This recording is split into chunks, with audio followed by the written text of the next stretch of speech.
फक्त Marathi TV YouTube चॅनलला subscribe करा आणि आमचे लेटेस्ट व्हिडिओज सगळ्यात आधी बघण्यासाठी बेल आयकॉनवर क्लिक करायला विसरू नका. देवाची ये द्वारी कीर्तनाची वारी, देवाची ये द्वारी कीर्तनाची वारी. माऊली तू माझी देवा सर्व दुःख हारी, नाम तुझे घेतो देवा पहाटेच्या पारी. हरी मुखे म्हणा जय जय पांडुरंग हरी, जय पांडुरंग हरी. देवाची ये द्वारी कीर्तनाची वारी. ज्ञानोबा माऊली तुकाराम, ज्ञानोबा माऊली तुकाराम, ज्ञानोबा माऊली तुकाराम, ज्ञानोबा माऊली तुकाराम. विठ्ठल विठ्ठल विठ्ठल विठ्ठल विठ्ठल विठ्ठल विठ्ठल विठ्ठल विठ्ठल. देवाची ये द्वारी कीर्तनाची वारी. नमस्कार मंडळी, मी सुरभी हांडे. देवाची ये द्वारी कीर्तनाची वारी या भक्ती जागरात, या भक्तीच्या महासागरात तुम्हा सगळ्यांचं मी खूप स्वागत करते. मंडळी, हरिपाठात हरिनामाला जितकं महत्त्व आहे तितकंच गाईला आणि गाईच्या पावित्र्याला महत्त्व आहे. आजच्या कीर्तनात आपण ऐकूयात आणि या हरिनामात रंगून जाऊयात. चला तर मग. राम कृष्ण हरी,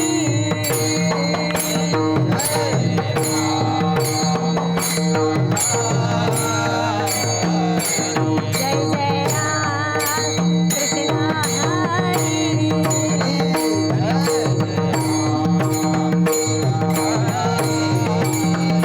जय जय राम कृष्ण हरी,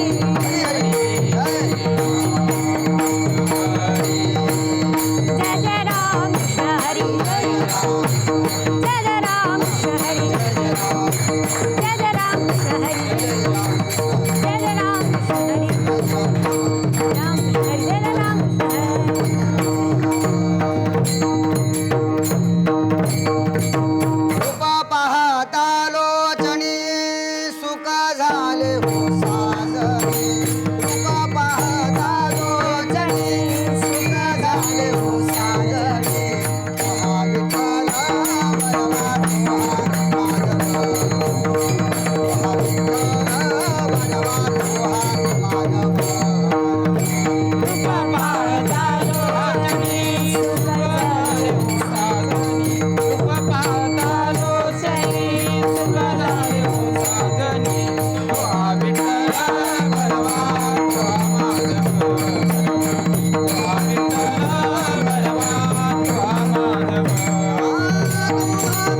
शेवट तो होतो तुझी याने गोड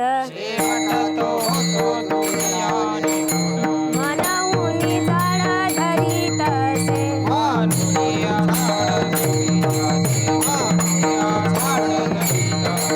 देऊ भोगा भोगा कलिवराचा भार देऊ भोगा भोगा कलिवराचा भार साहो तुझा धार त्याच मधी तुझ्या बळे पाही कटपट वाढवावा श्रमान लगेलो देऊ भोगा भोगा कलिवराचा भार साहो तुझा धार त्याच मधी तू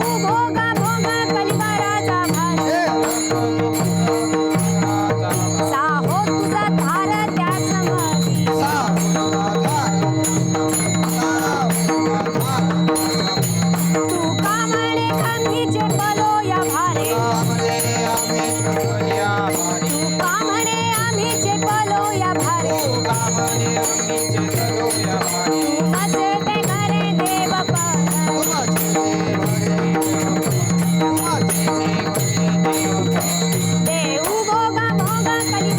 का म्हणे आम्हीचे पलो या भारे तू मचे ते घरे देव देऊ भोगा भोगा कलिवराचा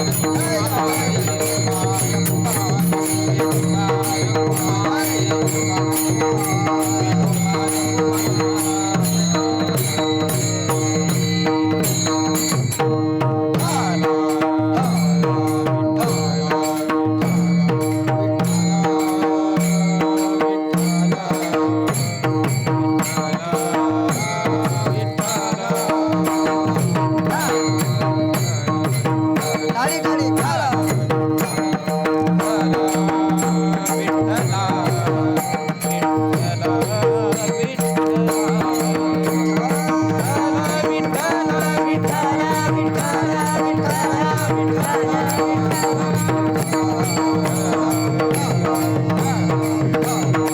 बोला पुंडलिक वरदा हरी विठ्ठल श्री ज्ञानदेव तुकाराम पंढरीनाथ भगवान की जय संत ज्ञानेश्वर महाराज की जय संत तुकाराम महाराज की जय आदिशक्ती मुक्ताबाई की जय छत्रपती शिवाजी महाराज माता की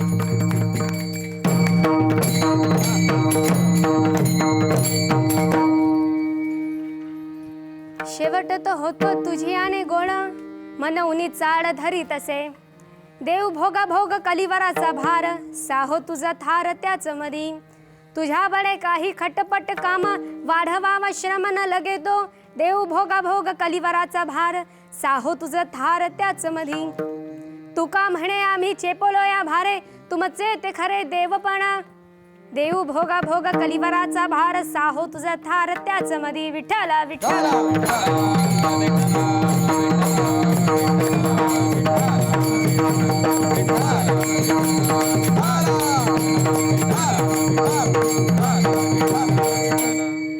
सर्व मंगल मांगल्यम शिवे सर्वार्थ साधिके शरण्ये त्र्यंबके गौरी नारायणी नमोस्तुते नमो जन्मभूमी जिथे जन्मलो मी नमो कर्मभूमी जिथे वाढिलो मी नमो भारत राष्ट्रभूमी जिच्या पडो इथून कामी जिजो देह माझा तया प्रार्थितो मी विठ्ठल विठ्ठल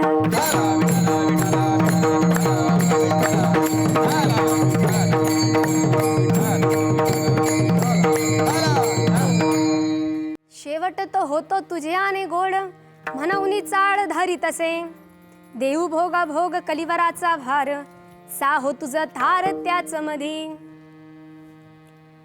प्रस्तुत प्राप्त प्रसंगी कीर्तन रूपी सेवा करता निवडलेला अभंग विश्वभूषण असणारे, ज्यांनी संपूर्णपणे वेदनिष्ठ राहून धर्मनिष्ठ राहून भगवंताचा प्रतिपाद्य विषय जाणून भगवंताची निस्वार्थ भक्ती केली व अंधश्रद्धेवर मात दिला, ते म्हणजे संत श्रेष्ठ तुकाराम महाराज यांचा 4 चरणांचा शेवट कशाने गोड होतो आपला. नेमकं मरण कोणत्या दिवशी गोड होतं किंवा आपण काय करायला हवं आणि कशानुसार आपलं मरण श्रेष्ठ होईल हा सांगणारा अभंग आहे विठ्ठला विठ्ठला.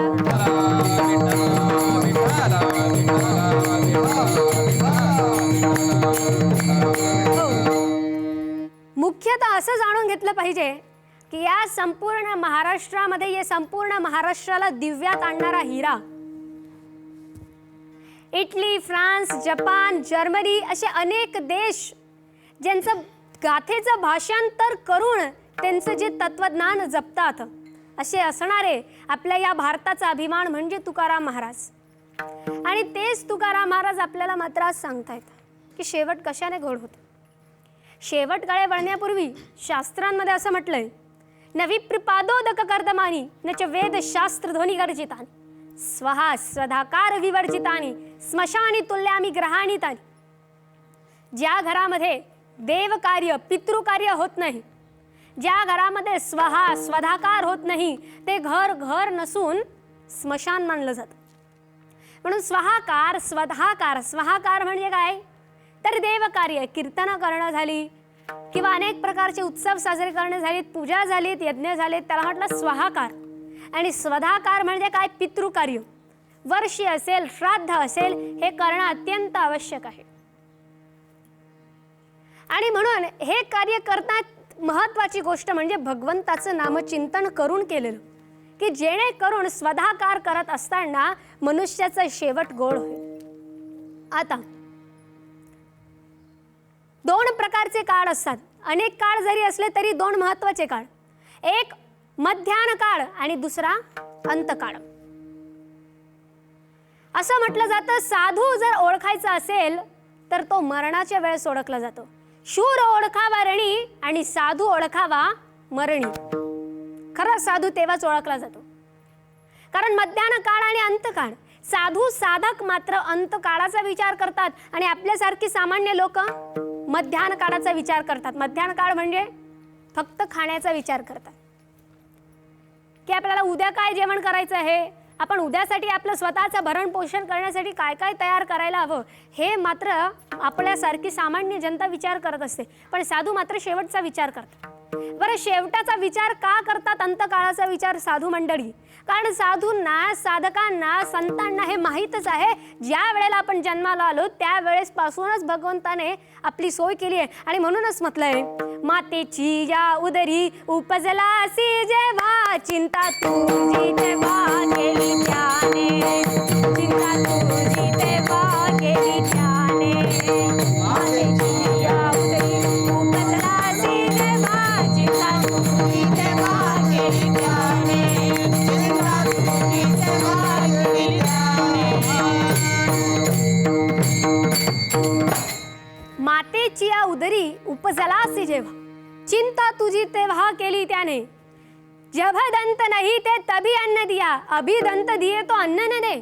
ज्या वेळेला आपल्याला दात नव्हते तेव्हापासून भगवंताने आपल्या खाण्याची सोय केली आहे.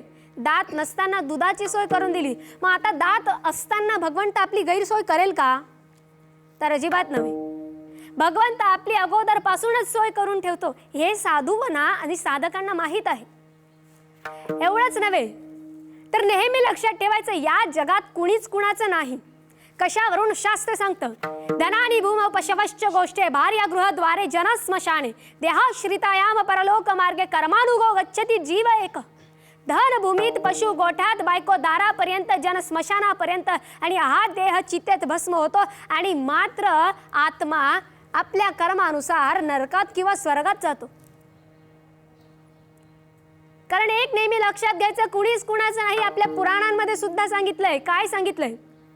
सीतेचे रखवालदार प्रभू श्री रामचंद्र होते, पण ज्या वेळेला सीतेचं हरण झालं त्यावेळेला कुणीच नव्हते. द्रौपदीचे रक्षक 5 पांडव होते, पण ज्या वेळेला चीरहरण झालं त्यावेळेला कुणीच नव्हते. दशरथ राजाची 4 पुत्ररत्न होते, पण ज्या वेळेला मरण पावला त्यावेळेला कुणीच नव्हते.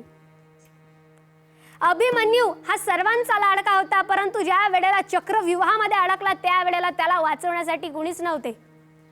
भीष्म पितामह हे फार श्रेष्ठ होते, परंतु ज्या वेळेला मृत्यू शय्येवरती आढळले होते तेव्हा त्यांच्या वेदना सहन करणारा किंवा जाणीव करून घेणारा कुणीच नव्हते. रावण हा फार मोठा लंकेचा राजा होता, पण ज्या वेळेला त्याची लंका जळून खाक झाली त्यावेळेला त्याला वाचवण्यासाठी कुणीच नव्हते.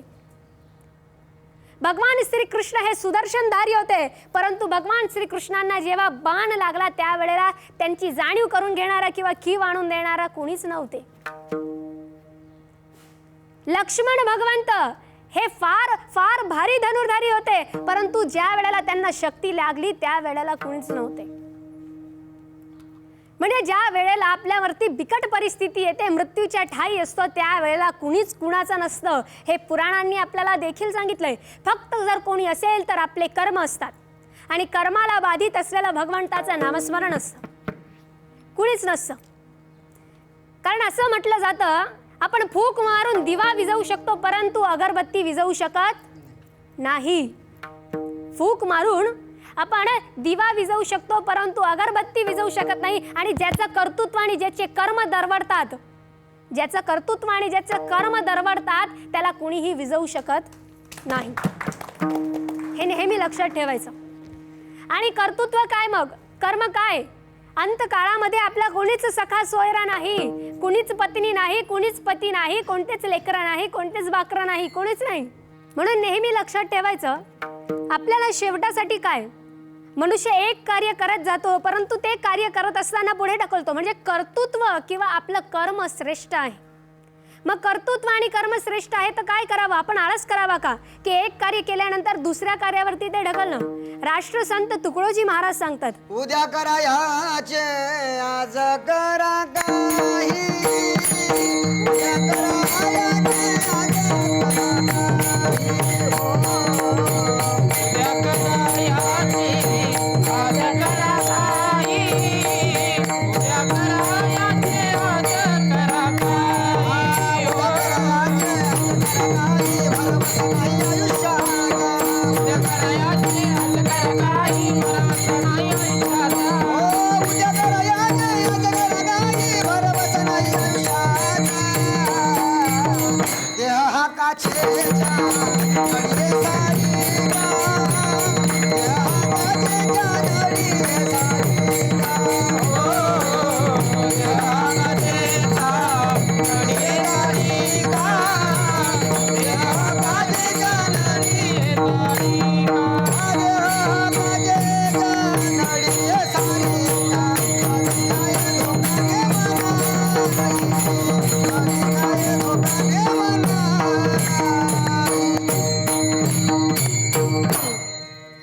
आज करायच्या जागेवर आपण उद्यावर ते काम ढकलतो. ती तर जाऊच द्या, पण देह हे एक काचाचं भांड आहे.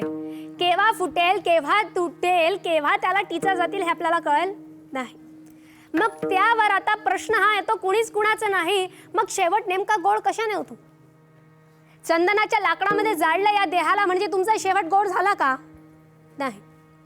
सर्व आप्तिष्टांच्या समोर, सर्व नातेवाईकांच्या समोर आपला हा देह आपण सोडला, त्या वेळेला आपला शेवट गोड होतो का? नाही. मग शेवट नेमका गोड केव्हा होतं? तर ज्या वेळेला शेवटच्या स्थानी असताना आपण भगवंताचं गोड नाम आपल्या मुखामध्ये होतं, त्यावेळेला आपला शेवट गोड होतो. तेच तुकोबाराय अभंगाच्या प्रथम चरणात. शेवटता होतो तुझी आणि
भोग कलिवराचा भार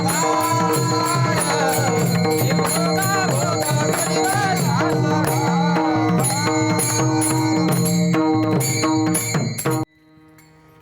शेवट तो होतो तुझी आने गोळ म्हणून चाळ धरीत असे.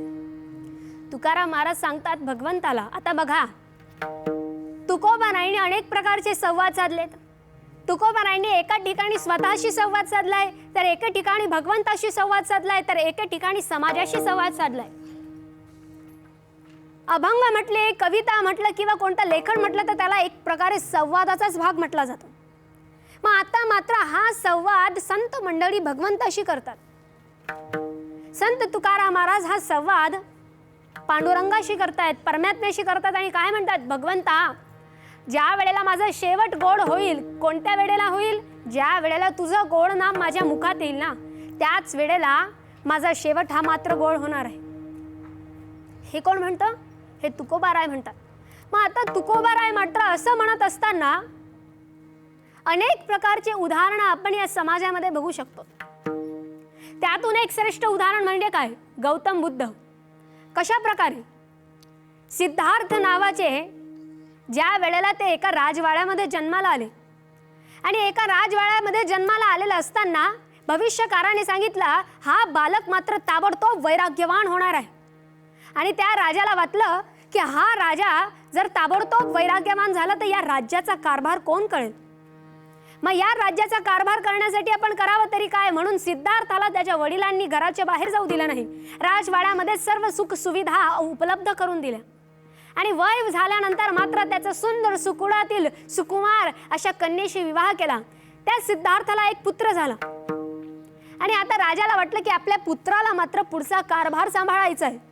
मग कारभार जर सांभाळायचा असेल तर याला जगाचं ज्ञान हवं, राजवाड्याचं बाहेर न्यावं, म्हणून प्रधानाबरोबर सिद्धार्थाला बाहेर पाठवलं. सिद्धार्थ मात्र जाऊ लागला आणि सिद्धार्थ गेल्यानंतर बघतो तर काय, तर एक वयोवृद्ध व्यक्ती जात होता. प्रधानाला विचारलं, प्रधानजी हे कोण आहेत. प्रधानाने सांगितलं की हा वयोवृद्ध आहे, हा म्हातारा आहे. प्रत्येक मनुष्यास म्हातारपण हे आहे, तुम्हीही म्हातारे व्हाल, मी देखील म्हातारा होईल. आता सिद्धार्थ मात्र खिन्न झाले की आता प्रत्येकाला म्हातारपण आहे. थोडं पुढे गेल्यानंतर मात्र तिथून एक रोगी येत होता आणि त्याला 2 जणांनी धरलं होतं. प्रधानाला विचारलं हा कोण आहे. प्रधान म्हणाला हा रोगी आहे. रोगी म्हणजे काय, तर प्रधान म्हणाला मनुष्याचं शरीर हे रोगाचा भंडार आहे. तुम्हालाही अनेक रोग होतील, मलाही रोग होईल, प्रत्येकाला रोग होत असतात, कारण हे रोगाचा भंडार आहे. पुन्हा सिद्धार्थ पुढे गेला आणि पुढे गेल्यानंतर एक अंतयात्रा जात होती. एक प्रेत चाललं होतं आणि प्रेत जात असताना मात्र सिद्धार्थाने विचारलं, प्रधानजी हे काय, याला 4 लोकांनी का पकडलंय खांद्यावर. प्रधानजी म्हणाला हे प्रेत आहे. प्रत्येक मनुष्यास मृत्यू हा अटळ आहे. प्रत्येक व्यक्ती मरण पावणार आहे. तुम्हीही मरणार आहेत, मीही मरणार आहे. आणि आता सिद्धार्थ मात्र खिन्न झाला. करावं तरी काय. संध्याकाळी राजवाड्यात गेल्यानंतर पत्नीचा, मुलांचा, राज्याचा, आई वडिलांचा त्याग करून विचार न करता मरणावर विजय प्राप्त करण्यासाठी सिद्धार्थ निघाला आणि तिथे जाऊन तपश्चर्या केली. तिथे जाऊन तप केलं, ज्ञानाला संपादित केलं आणि तेव्हापासून ज्ञानाला संपादित करून त्यांना बोध झाला आणि तोच सिद्धार्थ गौतम बुद्ध म्हणून या जगामध्ये प्रचयाला आला. आपण जर एक प्रकारे गौतम बुद्धांचे जर विचार बघितले, जाती, धर्म, पाती, पंथ याच्या पलीकडे जाऊन सूक्ष्म सूक्ष्म जीवांपर्यंत पोहोचवणारे सूक्ष्म जीवांचा तर विराट स्वरूपाचा विचार करणारे गौतम बुद्ध होते. ज्या प्रकारे अनेक संत मंडळी होते. म्हणजे आपल्या लोकांना काहींना वैराग्याची स्थिती निर्माण असेल तरी सुद्धा आपण वैराग्य धारण करत नाही, परंतु गौतम बुद्धांना सगळं काही अनुकूल गोष्टी होत्या. राजवाडा होता, ऐश्वर्य संपन्नता होती, बायको होती, मुलं होती, सगळं काही होतं, तरी सुद्धा त्यांनी वैराग्य स्वीकारलं. पण आपण वैराग्य मात्र धारण करत नाही. वैराग्य धारण करणं काय, तर भगवंताचं नामचिंतन करणं, भगवंतामध्ये एक रूप होणं, भगवंतामध्ये तल्लीन होणं. आपला सगळ्यांचा विचार असा आहे. कसा आहे आपल्या सगळ्यांचा विचार मात्र, की आपण संपूर्ण जीवन जगून घ्यायचं, प्रपंच करून घ्यायचा आणि मग कुठेतरी म्हातारा झाल्यानंतर भगवंताच्या नामस्मरणाला लागायचं. म्हणजे ते कसं होतं, वर्षभर पिकनिक पार्टी मजा करायची आणि शेवटच्या महिन्यामध्ये अभ्यास करून आपण एक्झाम पास व्हायची. तसा व्यक्ती एवढा काही एक्झामिनेशन पास होत नाही एवढ्या चांगल्यारित्या. म्हणूनच संत मंडळी नेहमी सांगतात परमार्थ केव्हा करावा, आणि परमार्थ कोणी करावा? जो व्यक्ती तरुण आहे, ज्या वेळेला आपल्याला तारुण्य आहे त्याच वेळेला हा परमार्थ केला जाऊ शकतो. तरुण भाग्यवंत नटे हरी कीर्तनात. म्हणून तरुण असताना परमार्थ करायला हवा. त्याच प्रकारे एक व्यक्ती समुद्राच्या काठी बसलेला होता, सगळे कपडे काढून. फार वेळ होऊन गेला, समुद्राच्या काठीच बसलेला होता. सर गावातले लोक आले आणि विचारलं, अहो दादा सद्गृहस्थ, तुम्ही इतका वेळ झाले कपडे काढून समुद्राच्या काठी का बसले आहात? त्यावेळेला तो सद्गृहस्थ म्हणाला, मला समुद्र स्नान करायचं आहे, पण मी फक्त लाटा शांत व्हायची वाट बघतोय. आता ते गावातले लोक म्हणाले, काय मूर्ख माणूस आहेस, आयुष्यभर जरी इथे बसलास तरी सुद्धा या समुद्राच्या लाटा मात्र शांत होणार नाही. म्हणून चुपचाप अशाच प्रकारे स्वतःला सावरत सावरत स्नान करून घे. आता त्याच प्रकारे तो सद्गृहस्थ म्हणजे आपल्यासारखी सामान्य अज्ञानी लोक, तो समुद्र म्हणजे काय आणि त्या समुद्राच्या लाटा म्हणजे काय? तर हा संसार, हा प्रपंच, त्याच्यामध्ये दुःख येणारच आहे. संसार दुःख मुळ चहूकडे इंगळ विश्रांत कोठे, म्हणजे नाही तळमळ. ज्या ज्या वेळेला आपण संसारामध्ये सुखाची आशा करू त्या त्या वेळेला आपल्याला दुःखच मिळणार आहे. त्या त्या वेळेला दुःखच मिळणार आहे, कारण दुःख हे पर्वता एवढं आहे आणि सुख हे फक्त एवढूशा मधाच्या थेंबाप्रमाणे आहे. हे संत मंडळींचे वर्णन आहेत. कारण आपल्याला ज्या वेळेला जन्म घ्यावा लागतो त्या वेळेला आईच्या उदरातच एवढं दुःख असतं, श्वास घेता येत नाही, तिथे संपूर्ण रक्ताचा भांडार, कातळीचा भांडार. त्या दुःखातून सर्वात आपली सुरुवातच दुःखापासून होते. पण त्या दुःखातून निघाले आईच्या जन्मातून, मग पुन्हा अनेक दुःख, रडत रडतच सुरुवात होते. मग अशा प्रकारे आहे. म्हणून काय करावं? तर याच संसारामध्ये जगत असताना प्रपंचाला धरूनच परमार्थ करावा आणि भगवंताची प्राप्ती करावी ही संत मंडळींना माहीत होतं. हे संत मंडळी जाणत होते आणि म्हणूनच संत मंडळी म्हणतात, भगवंता आम्हाला माहीत आहे की किती दुःख आहेत, किती दुःख आहेत, किती त्रास आहे, ही आम्हाला मात्र जाणीव आहे. परंतु त्या त्रासातच आम्ही तुला बघून तुझं नामस्मरण करतो. तेच तुकोबाराय अभंगाच्या द्वितीय चरणात. देव भोग भोग कलिवराचा दार, देव भोग भोग कलिवराचा दार, देव भोग भोग कलिवराचा भार, देव भोग भोग कलिवराचा भार. ओ साहो तुझा भार राजमन, साहो तुझा भार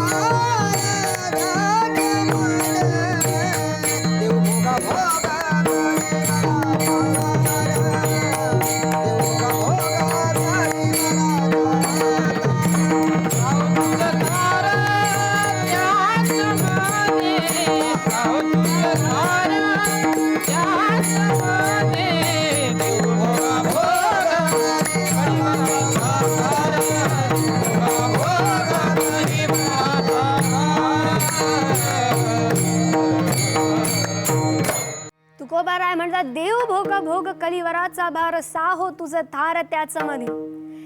हे भगवंता, या देहावर अनेक भार आहेत, अनेक भार आहेत, परंतु त्या भारामध्येच तुझं नामस्मरण करत असताना आम्हाला भार भारासारखा वाटतच नाही. आम्हाला एक प्रकारे या संसारामध्ये मजा यायला लागते. एक प्रकारे आम्ही या संसारामध्ये गोडी निर्माण होते, कारण या प्रत्येक चराचरामध्ये, या दुःखामध्येच आम्ही तुझं नामस्मरण जाणतो, तुझं नामस्मरण करतो. कारण नेहमी म्हटलं जातं, नाम संकीर्तन साधन पै सोपे, जडतील पापे जन्मानंतरीचे. अनेक पाप करणाऱ्या व्यक्तींचे सुद्धा पाप जडून खाक होतात फक्त नामस्मरणाच्या बळावरती. जरी मनुष्याचं जीवन असं असलं की रडताना सुरू होतं आणि मेल्यानंतर रडवताना संपतं. कळलं का? रडताना सुरू होतं आणि मेल्यानंतर रडवताना संपतं. म्हणजे जन्माला आल्यानंतर स्वतः रडतो आणि मेल्यानंतर मात्र दुसऱ्यांना रडवतो. असे हे मनुष्याचं दुःखद जीवन आहे. स्वतःलाही दुःख, स्वतःलाही कष्ट आणि दुसऱ्यालाही कष्ट. तरी सुद्धा या कष्टामध्येच तुझं नामस्मरण आम्ही करतोय. बघा, आपण तरी एवढी पाप केली नाहीत भगवंताचं नामस्मरण करत असताना, पण त्या दोघांच्या बाबतीत मात्र वेगळंच घडलं. आयुष्यभर त्यांचं जीवन पूर्ण पापांमध्ये गेलं. कोणाच्या बाबतीत? अजामेळाच्या बाबतीत. अजामेळाने आयुष्यभर पाप केलं, परंतु शेवटी भगवंताचं नामस्मरण करून स्वतःचा उद्धार करून घेतला. गणिकेने देखील आयुष्यभर पाप केलीत, पाप कर्म केलीत, परंतु शेवटी भगवंताचं नामस्मरण करून स्वतःचा उद्धार करून घेतला. एक प्रकारे एक व्यक्ती पुरामध्ये वाहत असताना त्याला एक झाडाची मुळी सापडली आणि झाडाची मुळी सापडल्यानंतर त्याने स्वतःचा देह, स्वतःचा जीव वाचवला. स्वतःचा जीव त्याने वाचवला. ती झाडाची एक छोटीशी मुळी काय आहे? तो एक छोटासा कण काय आहे? तर भगवंताचं नामस्मरण आहे. या संसारमय भवसागरातून तारणाऱ्या या पुरातून ते म्हणतात ना, डूबते हुए को तिनके का सहारा काफी होता है. त्याचप्रमाणे हे नामस्मरण आहे. असं म्हटलं जातं, ज्या वेळेला काशीला एखाद्याचा मृत्यू होतो त्यावेळेला काशी विश्वनाथ साक्षात प्रकट होऊन मेलेल्या व्यक्तीच्या कानामध्ये राम हा मंत्र म्हणतात. काशी विश्वनाथ साक्षात. कारण काशी विश्वनाथ म्हणजे कोण? तर महादेव. ते महादेव साक्षात येतात आणि त्याच्या कानामध्ये भगवंताचं नामचिंतन करतात, प्रभू श्रीरामाचं. महादेव देखील भगवंताचं नामस्मरण करतात, परमात्म्याचं. बरं, एवढंच नव्हे तर ज्या वेळेला स्वतःचा मृत्यू होणार आहे हे ज्या वेळेला त्या दोन्ही राजांना कळलं, त्या वेळेला स्वतःचा शेवट गोड करण्यासाठी मात्र त्यांनी भगवंताचं नामचिंतन केलं. कोण? एक तास उरला खटवांग रायासी भाग्यदशा कैसी पलटली. खटवांग रायाला ज्यावेळेस भगवंताने सांगितलं की तुझा मृत्यू आता फक्त 1 तास उरलेला आहे आणि 1 तासात तुझा मृत्यू होणार आहे, 1 तासात भगवंताचं नामचिंतन करून खटवांग रायाने स्वतःचा उद्धार करून घेतला. त्यातच आणखी परीक्षिता राजा मृत्यू 7 दिवसांचा शुद्ध झाला वाचा उच्चारिता. ज्या वेळेला परीक्षित राजाने त्या ऋषीच्या गळ्यामध्ये मृत साप टाकला, त्यावेळेला शमीक ऋषींचा पुत्र म्हणजे शिची याने परीक्षित राजाला श्राप दिला की नामस्मरण करत असताना ज्याने माझ्या पित्याच्या गळ्यामध्ये हा सर्प टाकलाय तो 7 दिवसात मृत्यूला पावेल. त्यावेळेला शुकाचार्यांच्या माध्यमातून 7 दिवसामध्ये भागवत कथा श्रवण करून स्वतःचा उद्धार करून घेणारा, स्वतःचा शेवट गोड करून घेणारा तो म्हणजे परीक्षिती राजा ठरला. बरं, तुकोबारायांना ज्या वेळेला एका साधकाने विचारलं की शेवट कोणाकोणाचे गोड झाले आहेत, त्या वेळेला द्वापर युगातील, त्रेता युगातील उदाहरणं तुकोबारायांनी या साधकांना, या सिद्धांना दिले. पण आता मात्र मी कलियुगातले उदाहरण तुम्हाला देते, या वारकरी संप्रदायातले. वामन बाबा तळोजेकर ज्या वेळेला त्यांना वाटलं की आता आपला देहांत आलेला आहे, आता आपला मृत्यू होणार आहे, त्या वेळेला त्यांनी हरिपाठ म्हणण्यास सुरुवात केली आणि त्याच हरिपाठामध्ये हरिपाठ करत असताना स्वतःचा देह त्यागला. बघा कशा प्रकारे त्यांचा शेवट गोड झाला. त्याचप्रमाणे हरिभक्त परायण माल्लप्पा वास्कर यांना ज्या वेळेला कळालं की आता आपला मृत्यू जवळ आलाय, त्या वेळेला त्यांनी भजन म्हणण्यास सुरुवात केली आणि भजन म्हणत म्हणत स्वतःचा देह त्यागला. त्याच प्रकारे वारकरी संप्रदायाची नीब म्हणजे हरिभक्त परायण जोग महाराज यांनी देखील भजनामध्ये स्वतःचा देह त्याग केला. त्यांनी स्वतःचा शेवट गोड केला. त्याच प्रकारे अनेक संत मंडळी जे आताच्या कलियुगामधली, आताच्या 19व्या शतकामधली होती वारकरी संप्रदायाची, त्यांनी स्वतःचा शेवट गोड भजनात आणि या भगवंताच्या नामस्मरणात केला. ही आताची उदाहरणं भगवंताच्या नामस्मरणाची, ही साधारण उदाहरणं नव्हे. भगवंताचं नामस्मरण फार श्रेष्ठ आहे. ज्याचं मुख नामस्मरण करत नाही त्या मुखाला अर्थच नाही. आमच्या खानदेश कन्या बहिणाबाई म्हणतात, बिना कपाशीना उले त्याले बोंड म्हणू नये, हरी नाम ना बोले त्याले तोंड म्हणू नये. बिना उपाशीना उले त्याला बोंड म्हणू नये आणि हरी नाम ना बोले त्याला तोंडच म्हणू नये. अशा प्रकारे बहिणाई वर्णन करतात. म्हणून भगवंताचं नामस्मरण करत राहायचं, या मुखाला श्रेष्ठत्व देत राहायचं. तो हात काय कामाचा जो नेहमी दान करत नाही, दान करणारा हातच श्रेष्ठ आहे. नाही तर इकडे तिकडे बोट घालणारा हात काही श्रेष्ठ नसतो.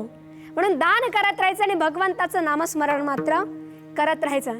आणि याच नामस्मरणाच्या बळावरती तुकोबाराय म्हणतात, हे भगवंता, एवढा खटपट आहे या संसारामध्ये, एवढा त्रास आहे, एवढे श्रम आहेत, पण तुझं नामस्मरण केल्यानंतर मात्र हे श्रम श्रमासारखे वाटतच नाही. म्हणूनच तुकोबाराय 3य चरणात म्हणतात, तुझ्या बडे काही खटपट काम वाढवावा श्रम न लगेतो. कितीही श्रम वाढत असतील, कितीही काही दुःख असेल, पण तुझ्यामुळे श्रमासारखे वाटत नाही. आणखी तुकोबाराय म्हणतात, भगवंता आता मला कळून चुकलंय की मी अनेक बारांनी चेपलोय, पण तरी सुद्धा तुझं दैवत्व मात्र खरंय. आता भगवंताचं दैवत्व नेमकं काय, भगवंत आहे की नाही? अनेक लोक आताच्या जगातले मात्र प्रश्न विचारत असतात. तुम्ही देवाचं नामस्मरण करतात, तुम्ही पांडुरंगाचं भजन करतात, देव आहे का तुमचा? कुठे आहे देव? नेमका आम्हाला देव दिसू शकेल का तुमचा जसं म्हणतात. म्हणजे आपला आणि त्यांचा देव वेगळा. बरं, मग देव नेमका आहे तरी कशात? न पाषाणे विद्यते न प्रतिमे विद्यते. ना पाषाणात आहे, ना कोणत्या प्रतिमेत आहे, ना कोणत्या लोखंडात आहे, ना सोन्यात आहे, ना चांदीत आहे. कशातच नाहीये भगवंत. मग भगवंत कशात आहे? भावे ही विद्यते देवो. स्वतःच्या भावामध्ये, स्वतःच्या विश्वासामध्ये भगवंत आहे. कशामध्ये? स्वतःच्या विश्वासामध्ये भगवंत आहे. म्हणूनच तुकडोजी महाराज म्हणतात की मनात जर भाव नसेल तर भगवंत आपल्याला मात्र मिळत. संत तुकडोजी महाराज फार श्रेष्ठ असं म्हणतात, मनी नाही भाव आणि म्हणे देवा मला पाव. तुझ्या मनात भावच नाहीये तर मग तू कोणत्या अर्थाने जातोयस मूर्त्यांची पूजा करायला? कोणत्या अर्थाने जातोय सोन्याची मूर्ती, चांद्याची मूर्ती, लोखंडाची मूर्ती याची पूजा करण्यासाठी? मनामध्ये भाव असला पाहिजे, विश्वास असला पाहिजे, तेव्हा कुठेतरी जाऊन भगवान परमात्मा आपल्याला चराचरामध्ये दिसतो. तेच वारकरी संप्रदायाच्या प्रत्येक संत मंडळींनी सांगितलंय. काय सांगितलंय? की भगवंत हा चराचरामध्ये आहे, निर्गुण साक्षात्कारी भगवंत आहे. आणि म्हणून तुकोबाराय म्हणतात, अवघे रूप ब्रह्म आहे. भगवंत ब्रह्मामध्ये आहे, भगवंत प्रतिमेमध्ये आहे, भगवंत चराचरामध्ये आहे. आणि म्हणूनच त्या भगवंताचं एक वेळेस आपण मिळून नामस्मरण करूया. विठोबा रखुमा,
तर संत तुकाराम महाराज, तर तुकाराम महाराज या संपूर्ण अभंगातून सांगतात, भगवंता तुझं नामस्मरण जर सोबत असेल तर श्रमासारखे वाटत नाही. अनेक भार देहावरती आहेत तरी देखील तुझं दैवत्व मात्र खरं आहे, तुझं श्रेष्ठत्व मात्र खरं आहे. हेच तुकोबाराय चतुर्थ चरणात सांगतात. तुका म्हणे आम्ही चेपोलया भारे, तुमचे ते खरे देवपण. असं असणारे तुकाराम महाराज. आणि म्हणूनच एक वेळेस आपण त्या सर्व संतांचं मिळून भजन करूया. ज्ञानेश्वर माऊली, ज्ञानराज माऊली.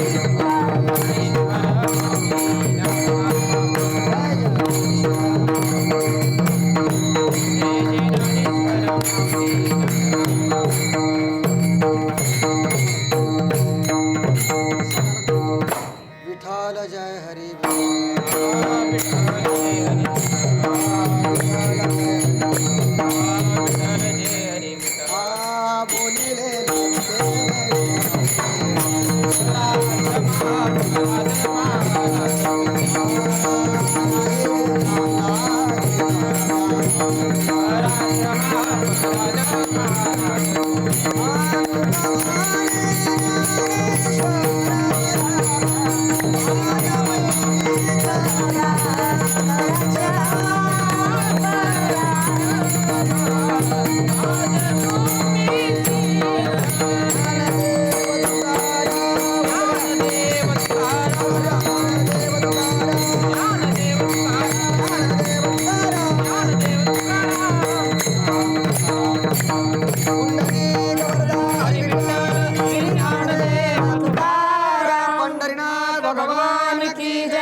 मंडळी, आजच्या कीर्तनात आपण इथेच थांबूयात.